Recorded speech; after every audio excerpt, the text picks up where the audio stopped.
चलें उसे आसान अल्फाज में समझते हैं। हम सबब और शोर मचाने वाली फौजी मुदाखलतों के बारे में जानते हैं, ठीक है, फौज भेजना, बमबारी करना वगैरह। लेकिन तब क्या होगा जब अमेरिका जैसा मुल्क अपनी ताकत का इस्तेमाल करना चाहे बगैर किसी बड़ी कार्रवाई के? यहीं से बालवासिता मुदाखलत शुरू होती है।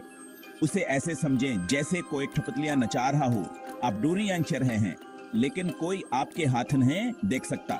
यह भी नालाकवामी ताल्लुकात की दुनिया है दोस्तों, जहां चीजें बेहद जल्द मशकूक हो जाती हैं।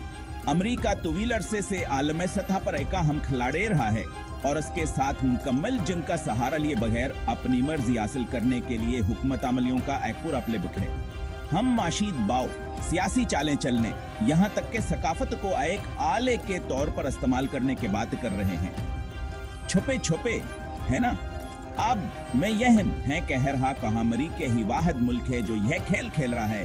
हाँ, हर ताकतवर मुल्क के पास अपनी चालें हैं, लेकिन इस बात से इनकार नहीं किया जा सकता कहा अमेरिका ने बालवास्ता मुदाखलत का फिंसी खिलिया है, जहां लड़ाइयां डॉलर, सफारतकारों और शायद एक आध पापगाने के साथ लड़ी जाती हैं। आपको यह जानकर हैरत होगी कि हमें क्या मिलता है।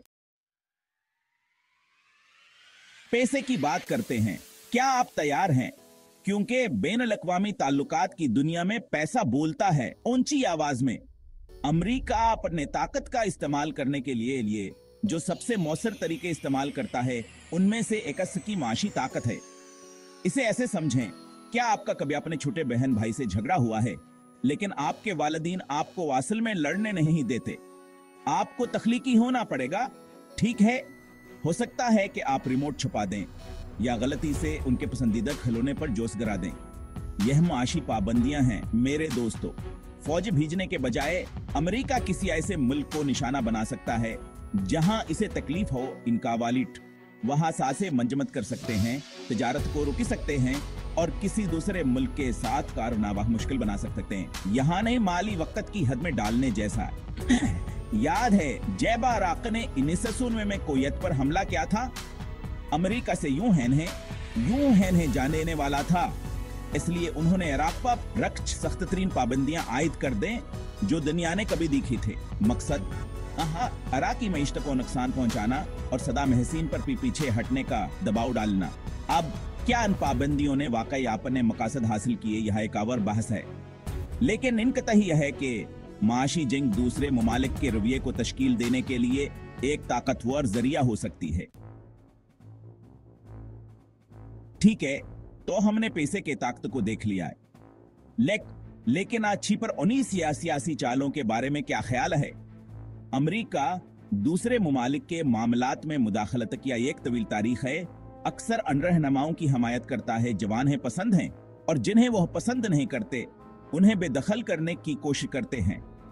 उसे शतरंज के आलमी खेल की तरह समझें, सवाए इसके के प्यादे असलान सा नहीं। अमेरिका अपन असर वर्सोख इस्तेमाल करने का एक तरीका छिपर अनीस फारतकारी है। उनके दुनिया भर में सफारत खाने और सफीर हैं जो ताल्लुकात अस्तवार करने, मालूमात इकट्ठी करने और हुकूमतों को अपने हक में करने की कोशिश करने के लिए पर्दे के पीछे काम कर रहे हैं। लेकिन बाज़ा वक़ात थोड़ा सा धक्का काफी नहीं होता है। ऐसे मामलात में अमेरिका ज्यादा खफिया हरबे इस्तेमाल कर सकता है, जैसे बागी गिरोहों को पैसे और हथियार पहुंचाना या यहाँ तक हुकूमतों को गिराने के लिए बगावतों का एहतमाम करना जवान है, पसंद नहीं है। असकीदा हाई में ईरान कोंट्रा मामला याद है, वो कुछ छासली छिपने वाली चीज थी।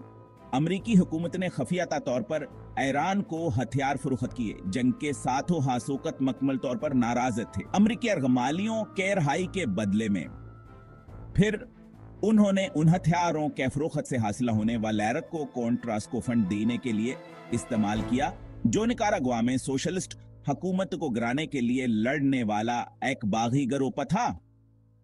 पूरी चीज एक बहुत बड़ा स्कैंडल था और इसने जाहिर किया कि अमरीका है दूसरे ममालिक के वाकयात को मुतासिर करने के लिए किस हद को जाने को तैयार था।